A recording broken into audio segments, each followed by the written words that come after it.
Assalamu alaikum wa rahmatullahi wa barakatuh. Good afternoon, good evening, good morning to everybody across the world, wherever you may be. I greet you all in the universal greeting of peace with blessings. And I'm truly, truly happy to be here today to share with you and to also learn from you, as we all do. We are all lifelong learners, as I surely am. So I pray that by the end of today's session, you will be able to at least take away something that has changed your life with a difference positively. But before I go any further, I'd like to just say a small introduction about the amazing platform that you are on, and that is IIU. And it is my absolute honor to give you this slight introduction on an organization that I am very proud of and very, very proud to be affiliated with as their professor for education as well. The International Internship University, the IIU, is a leading virtual education system, and it's a global brand confederation, which is the most valuable and trusted worldwide and well-reputed in delivering innovative programs. Globally, it is a trusted name for quality training programs and is committed to providing better and virtual education to all young learners of the globe. In a short span of time, IIU has spread its wings in 195 countries and 6 continents under the strong leadership of its visionary founder, Mr. Piyush Pandit, sir. A committed and inspiring social activist, a passionate educationist from the last 2 decades, providing education to students from various social and cultural backgrounds. I hope and I pray for Piyush Pandit, sir, that he continues in the amazing work that he does. And it is again an honor for me to be a part of his affiliation and this organization of the IIU. It is also our honor as IIU to have you listening to us and discussing with us the different topics that we have all the time. Today's topic is important. It is rife, it is growing, and it concerns every single one of you, every single one of us. It doesn't matter what your culture is. It doesn't matter how old you are, whether you're young, whether you're an elder, whether you're an adult, whether you're a child. It doesn't matter which part of the globe you're sitting. It does not matter what your race is. It does not matter what your nationality is, etc. It doesn't matter. This topic today affects every single one of you. It affects me. It affects every one of us and your loved ones. So it is an important thing to know, to discuss, and to kind of resonate with. And I'm hoping that through this discussion, you will be able to resonate with a few of my points, where you will be able to see the differences, see what you need to see that helps you.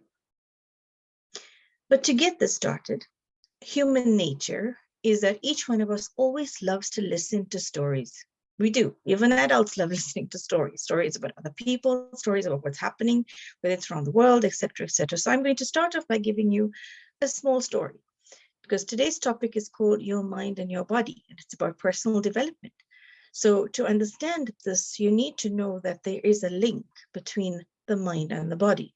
The story I'm going to share is about just that, the mind and the body. So let us begin with the story. And the story starts with a young lady who is vibrant, very energetic, is in university, studying, is finishing her law degree, and she's going to have this fantastic office that she has visions and dreams and futures, etc., that she wants to fulfill. So here is she. She's growing, she's talented, and she's been an A-grade student throughout her schooling career. So it's expected of her even at university level. So she's absolutely amazing. She's doing well at everything that she wants to do. And this young lady just keeps pursuing herself over and over, and she keeps gaining even more. How amazing is that, right? I mean, she just doesn't stop. She wants to keep studying. She's got this goal of her wanting to be able to have her own office and her own academy. She wants to do so many different things, and she wants to have her child at a specific age. So as every other child at the age of 21 or 20 who's finishing their degree has, she also has these. She has these visions and hopes because she's finishing off now. She's got the 1 degree, she's finishing her 2nd, and then she's going to be starting her own stuff. And then the universe decides to share with her something that's very difficult. She meets with a massive car accident. and she has multiple spine injuries, which leaves her stuck in a hospital. She suddenly has to have emergency surgery on her spine, and after the operation of her, replacement of certain discs on her spine, she then has to be told by her neurosurgeon, physiotherapist, every surgeon that worked on her comes to her and they say to her, we've tried everything. The operation was successful. So we did manage to replace at least 3 to 4 of your discs with some titanium horseshoes. But unfortunately, you might not be able to walk again. And because of it being your L2, 3, 4, and 5 of your spine that we've had to replace, it might affect you being a mother. So you might not be able to have a child either. Here's this girl, the same girl I just described, in the core of her life, the prime of her life, ready to take on the world, lying in a bed.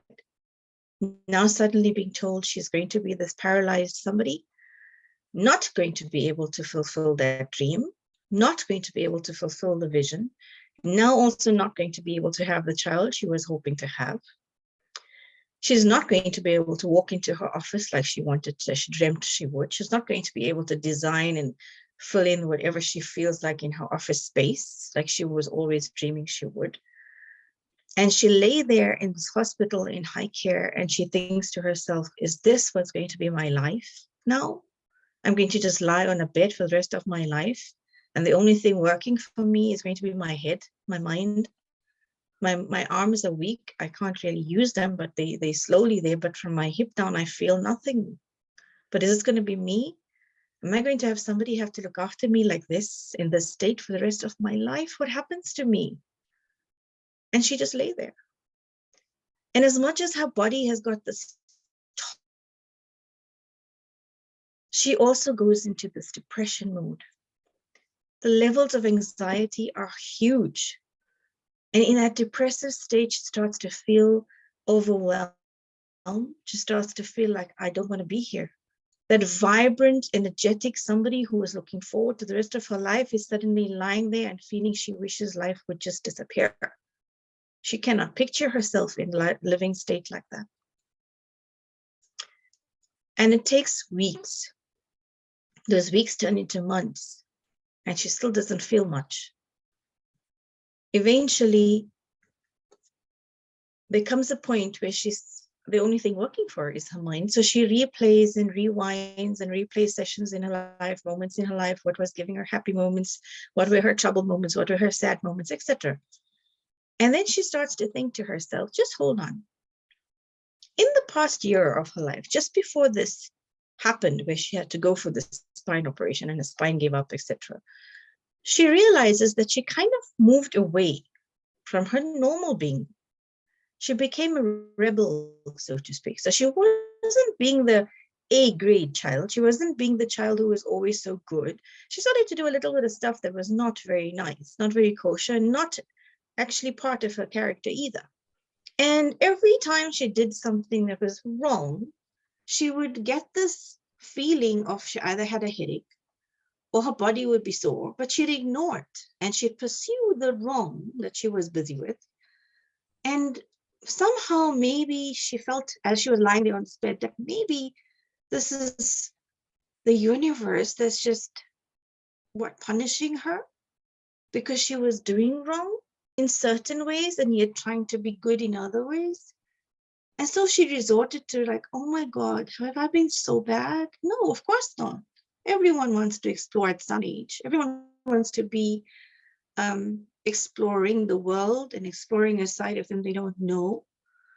And this goes on in her mind continuously, because remember, the only thing working for this girl is her mind. And all of a sudden, her mom comes in. And her mom gives her the phone, and she's shocked because in high care, you're not supposed to have a cell phone. You're not allowed visitors at certain times of the day, especially that moment when her mom walks in. And yet her mom is standing there, and her mom puts the phone to her ear. And she doesn't realize, she's scared because security is going to come to remove her mom. leave alone the cell phone being with her. It's going to make the machines go crazy, and then they're going to spark the alarms. All of these things start happening in her mind, and she starts to tell her mother, please leave. And then her mother says, just talk, because there's somebody on the phone who wants to talk to you. And when she hears the voice on the line, she realizes this is actually her spiritual guide, her somebody who's taught her different lessons about her faith and about her life and about guidelines about how she should live, etc., from the age of 11. And all of a sudden she was scared because she heard this voice, you know, like a naughty little child who gets caught out when they've done something wrong. This lady now suddenly lying in this bed, paralyzed, is feeling that fear, because this is like she's listening to that person who caught her out and doing something wrong. Because remember, she had just thought about this. She just thought, I was doing wrong. I was doing something bad maybe, and I'm being punished. And then, oh my gosh, here's my spiritual guide on the phone all of a sudden. Maybe he's going to shout at me. Maybe I did do something wrong. And instead, the spiritual guide merely says to her, how are you feeling? In a very calm tone. And then the lady just replies to him and says, I'm okay. I'm just very down. I don't know. And then he asks her something very, very important. He asked her, so what did they say? He asked her, what did they say? And she then tells him, they've said that I might not be able to walk again. They said I won't be able to have a child. They said I won't be able to do much. They hope we're successful, but they don't think it's going to work. And then he asks her the second question, which changes her life. The question is, what do you have to say about what they said? At the time, of course, when she was asked this by the spiritual guide, she was, what are you talking about? How can you ask me this? I'm lying in a hospital and I am doing whatever I'm doing based on the fact that there are doctors that are with me. There's science, they're doing research, they got test results, etc. So I can't argue with them. I don't have an opinion here. But he just said to her, I'm going to leave you now, without her answering. And I want you to just listen to me asking you this question more often and try and answer it for yourself. And he cuts the call. And then her mom just leaves. And she's left with this question of, what do you have to say about what they said? Now, knowing her, she is clever. She is somebody who can think about certain things. She's very philosophical in her thought process. So she starts to think about this question. What do I have to say about what these doctors are saying about me? And then she matches the two things about what she was asked and what she thought about earlier. And she felt that maybe, just maybe, I do have a say in whether I walk again. Maybe, just maybe, I do have a say in whether I will be a mother one day.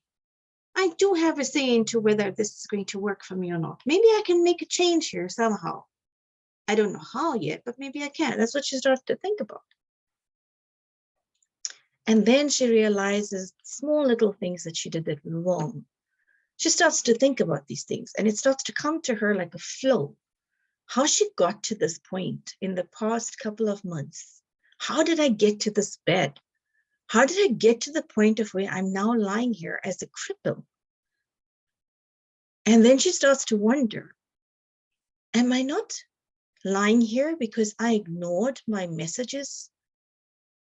I ignored the universal messages. I ignored my body messages. I ignored my spiritual messages. I ignored everything that I was not supposed to ignore, and rather focused on things I was not supposed to.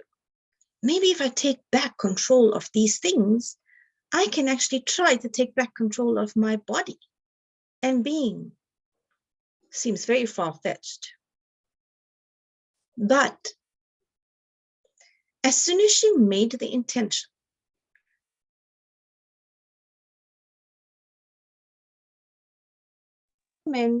she's going to make amends with everything. She's going to make amends with the people she might have hurt in whatever way. She doesn't know how, but maybe if she hurt someone, she will find them and she will make amends. She will apologize even for stuff she's not sure about, but she wants to apologize just to the universe in general. She just wants to feel the earth on her feet again. So she just wants to make amends. And then she hears a voice in her mind, a voice in her ear, a voice just talking to her. Still seeming far-fetched as the story, but that's the way the story goes. Here's the little parts of the end of the story. The voice says to her, you were born into this world with 3 gifts. The gift of your faith, the gift of your family, and the gift of your physical being, your body. You have neglected your family. You have neglected your faith. I want to give you back your entire body. I've only taken away half. But I need you to make friends with your wrongs, and I need you to make amends so that I can give you back all 3. It's almost like her creator was talking to her, like some sort of negotiation. We know this doesn't happen, right? And so she brushed it aside. Even though it made a little bit of sense, she still brushed it aside. And she said, well, yes, I think I'll try. Next time I see my mom, my dad, I'm going to say I'm sorry to them if I did cause them any pain. And I'm going to make it clear to the world. I'm making it clear now to the universe, wherever, from lying in this bed, send out to the world that I am sorry if I did anything that was bad, but I want to be allowed the chance to at least do and fulfill what might be my purpose. And she sleeps. And the next morning, as usual, every morning at 5 a.m., her physiotherapist walks into her room and he takes the pen and he would do this under her foot just to feel whether there's any sensation, to sign off her report. And he's so used to doing it and just signing it off and walking away because she never, ever has feeling in her feet. But that morning, after that dream of the hearing of the voice, when he does this, she kicks him. And he gets so shocked and he's like, oh my God. And then he does it again and he does it again. And eventually she shouts at him and says, can you please stop doing that? You're hurting me. And then he says to her, the physiotherapist, can you feel that? And she says, of course I can. And you keep doing it. Can you stop? And then suddenly it hits everybody. It hits the physiotherapist. It hits the nurse. It hits her. That she can feel the bottom of her feet. She's able to feel her legs. She's able to feel the tap on the knee when the doctors start to check it. And all of a sudden, there's a huge rush all about her. They're taking her for this test. They're taking her for another test. They want to take her for the MRI. They want to do this. They want to do that. Because, oh my word, she's starting to feel things in her legs again. And lo and behold, that lady is given a chance. It takes about 8 months, but she starts to learn how to walk again. She starts to learn how to use the bathroom again. She starts to learn how to function again. Does this story sound too far-fetched to you? Does this story sound like, no, it can never be? I'm here to tell you that that is a true story. That story that I just relayed to you is a true story. And it's a story about me, Mehreen Mia from South Africa. That is my story. It's part of my journey. So when I talk to you today about the mind, and I talk to you about the body, and I talk to you about the personal development and how it's in your control, I am not in any way saying that science is bad. I'm not in any way saying that medicine is bad. No, oh my gosh, we need every bit of everything in the world for us to work holistically. We need every bit of it. We need our medical doctors. We need every part of the engineering. We need the science. We need the data. We need everything. But more than anything else in the world, we need ourselves. You need you. You need you in the best version of you. You need your mind to be the best that it can be.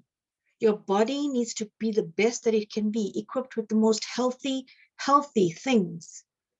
Because this is your journey. This is your life. This is your mind. This is your body. This is you.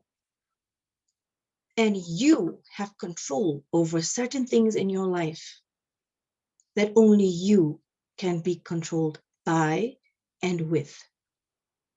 So if you are someone who is sitting there feeling, I can't take it anymore. And if it's something that is spiritual, go back into your spirituality and find out, why do you feel this way? Retrack why you got to the point of no return, because there is a return. If you are somebody who is medically ill, there is hope. There's hope in your doctors always. There's hope in people always, but there's hope in you yourself. Manifest in your mind, envision yourself as healthy. Affirm to yourself that I am, and I am allowed to be okay. I'm not okay now. My body is not okay now, but I do have some control over this. Let me try. This is your mind, your body, all given to you as gifts. When we're talking about personal development, what are we talking about? How you develop your personal being. How do you develop your persona? What are you doing? Now, these are questions I'm asking you, and I want each of you who is listening to this, ask it of yourself. What am I doing? Do I even know my persona? Do I know my personality? Do I know what I need? What changes I need? Do I know how I'm feeling? Do I know why I keep getting these headaches all the time? Do I know why my left side of my body continuously worries me? Do I know why my ear keeps annoying me? There's an amazing Buddhist that I met very, very long ago, but I loved his wisdom in what he was saying at one lecture that I attended. And when we sat with him for tea, all of us, there was a whole lot of us that sat with him.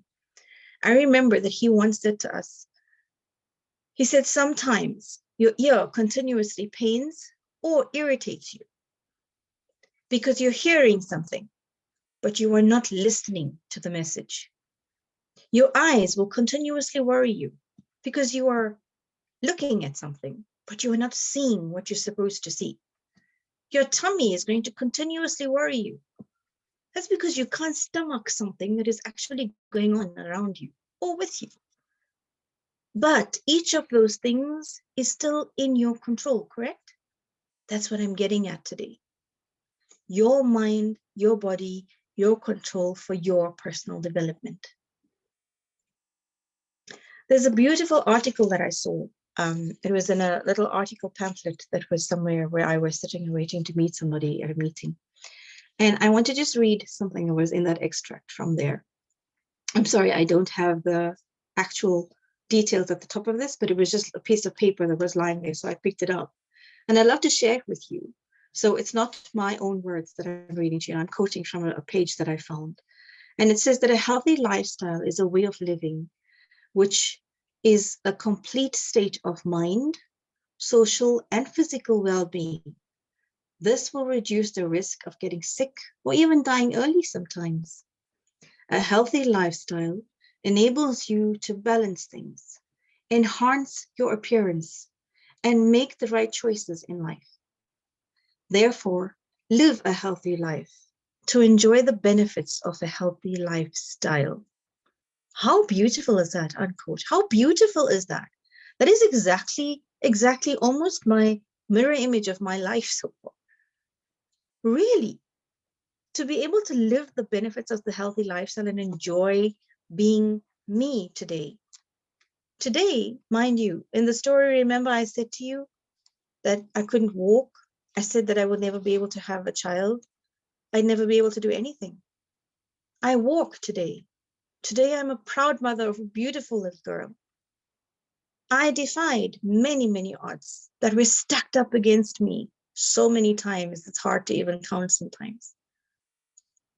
But the reason I'm saying it out here on a public platform is to make you know that it is still the possibility within you to make the come around. There's the possibility in you to be able to make the change that you need to be, to feel, so that you can feel and know that there is a difference in your life. Being a better version of you does not mean that you're going to eradicate the people around you that you love. It actually means that you're going to become the better version of you so that you can be the betterment in the role that you play with them.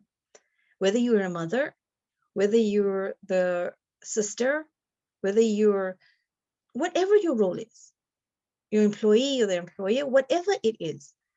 Being the best version of you just means that you will be the best version in the roles you play. And us women know that we, for example, play multiple roles a day. That at any given one moment, you, whether you're male or female, listening to me, you are playing multiple roles at that specific moment. Right now, I am a daughter, I'm a mother, I'm an educator, I'm a professor, I'm a life therapist, I'm a transformational leader. I am all of these things still, but I am still me. All of these roles are me.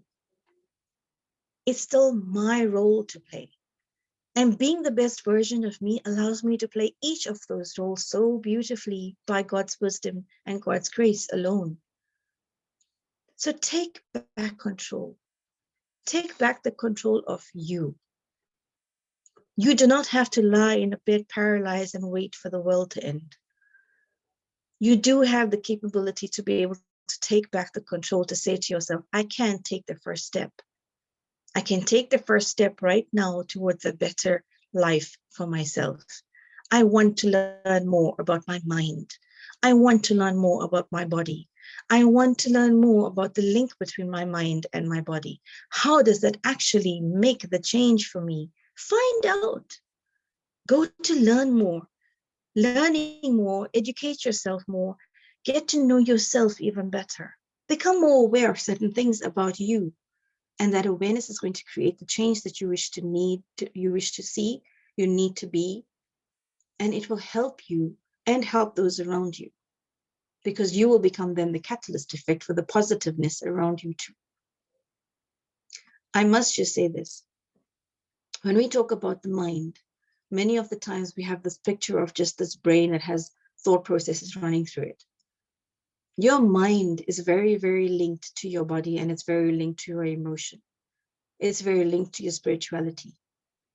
The self-talk you have is linked to all of that too. And each of those things are contributing to your body, how your body reacts to each thing. So there is a link. There is a link between your mind, your body, your heart, your spirit. Everything is linked into each other. But notice that each thing that I just mentioned, each aspect, the mind, the body, the heart, the spirituality, the soul, each of this is still you. It all makes up you as a being. So if that is all you, then who is it that is responsible for you? Who is it that is responsible for you to be and to live the best that you can? Who is it that is responsible for you to take control of you? Who is it that deserves the best of you? People around you, yes, but you deserve the best of you first. You cannot give off an empty cup. You cannot give off you if you are not the best, if you cannot fill yourself up with the positiveness. So take the time, make some time, because you owe it to you. You need to constantly remember that you are a gift. You as a person, you are a gift unto you first. Before you are the gift unto your spouse, unto your family, unto your parents, unto your children, unto your students, etc. You are firstly a gift unto you. And being the gift unto you, you need to nurture and look after you as that gift. Because only from you being fully nurtured, being the best-minded person, the most healthiest that you can be physically, only then will you be able to give off the best of you to others around you. Please remember this.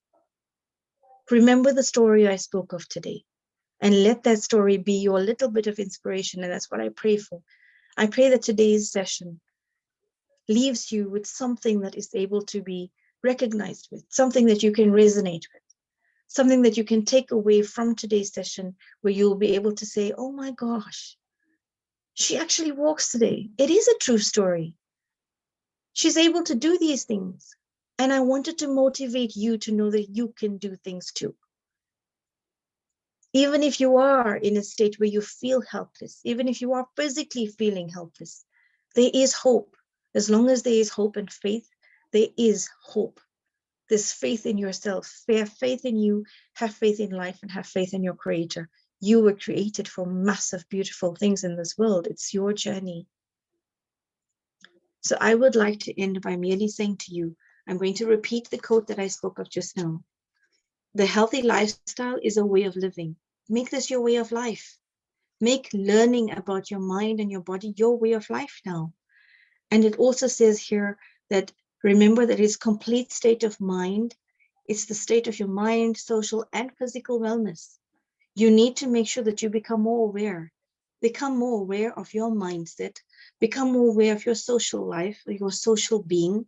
How are you? Are you okay with one person and different with others? Or are you okay with just being who you are, no matter what time of day or who you're with? Find out more about you by knowing more about you, being aware about your social being. And of course, there's the physical well-being. Are you aware of certain things that may be wrong with you? And how can you make it right? And yes, you can make it right. There are means, there are ways. You need to owe it to yourself to look after you. Don't forget that to live this healthy life is to enjoy the benefits of the healthy lifestyle. So remembering, as I end off, that we are all one. Like I said when I started, this is about you, no matter where you are across the globe, no matter what your age is, no matter what your gender is, no matter what you are facing. Today's topic was your mind and your body and the personal development of you. And I'm here to tell you that you are your mind, your spirit, your being. All of this is you. Your body is your heart. It is your brain. And only you know how to be able to work to make all of this be in sync with each other. Your mind, your spirit, your being, your body, your mind, your personal development is all in your hands. Take control of you. I always say this and I will teach it always. You cannot control what people say about you, think about you. You can control you. You can control your actions and you control your reactions to what others do and say. So take back control of you. Take control of your mind, take control of your body, and take control of your personal development. You owe it to yourself to develop you. Develop your mind skills, develop your mind, develop your body to be the healthier body so you can live the healthy lifestyle and be happy. Develop your persona to be the happy person that you need and deserve to be because you are worthy. Thank you so much to IIU. Thank you to my lovely moderator. And thank you so much to all of you for taking the time to listen. I pray and I hope that I have managed to reach someone in my message today, and that this message will continue to be able to help other people live and become better and more positive in their beings. Thank you so much.